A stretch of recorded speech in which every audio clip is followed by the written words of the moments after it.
ఇవాళ first 2 periods మాత్రం అలా అలా సాగిపోయాయి. కానీ థర్డ్ పీరియడ్ ఒక 70-80% మెంబర్స్ అంతా బయటే ఉన్నారు. అంటే 2 పీరియడ్స్ ఒకటేసారి క్లాస్ అనమాట. అందుకని కావాలని లేట్ వచ్చారు. మేము మా ఫ్రెండ్స్ అనుకున్నామనమాట, మనం కూడా బయటే ఉండుంటే అయిపోయేదని. ఎందుకంటే సార్ ఏమనకుండా లోపలికి రానిచ్చేసిండు. ఇక నాకు ఆకలి అయితే మా ఫ్రెండ్ బాక్స్ తిన్నానమాట. మా ఫ్రెండ్ వీడియో తీసింది వేరే అమ్మాయి. ఏదో అడ్మిషన్స్ ఇంకా స్టార్ట్ అవుతున్నాయి కదా, అందుకే వీడియో తీపించుకుంటున్నాను యూట్యూబ్లో పెట్టడానికి.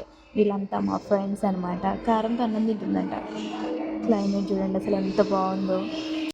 మధ్యాహ్నం మొత్తం వచ్చిన తర్వాత సిఆర్టీఏ ఉండే అనమాట. అంతా వినలేక మేము బంక్ కొట్టేసాము. కాలేజ్ టైం అయిపోయిన తర్వాత మంచిగా బస్ స్టాప్ వచ్చే వరకు నాకు ఖాళీ బస్ దొరికింది. మంచిగా కూర్చొని వెళ్ళాను అనమాట ఇవాళ జర్నీ ఇంటికి. ఫుల్ వర్షం పడింది నేను బస్సు ఎక్కిన కొద్దిసేపటికే. ఈవినింగ్ మహావతార్ నరసింహ మూవీకి నేను మా ఫ్యామిలీతో వెళ్ళాను అనమాట. 2 టైమ్స్ ఆల్రెడీ ఫ్రెండ్స్తో వెళ్ళాను. మా మమ్మీ చాలా ఎక్సైటెడ్గా ఉంది. అంటే తను లాస్ట్ చూసిన మూవీ మహానటి అనమాట. సో వెరీ ఎక్సైటెడ్గా ఉంది. మూవీ ఇక 11:15కి అయిపోయింది. ఆటో బుక్ చేసుకొని ఇంటికి వెళ్ళిపోయాము.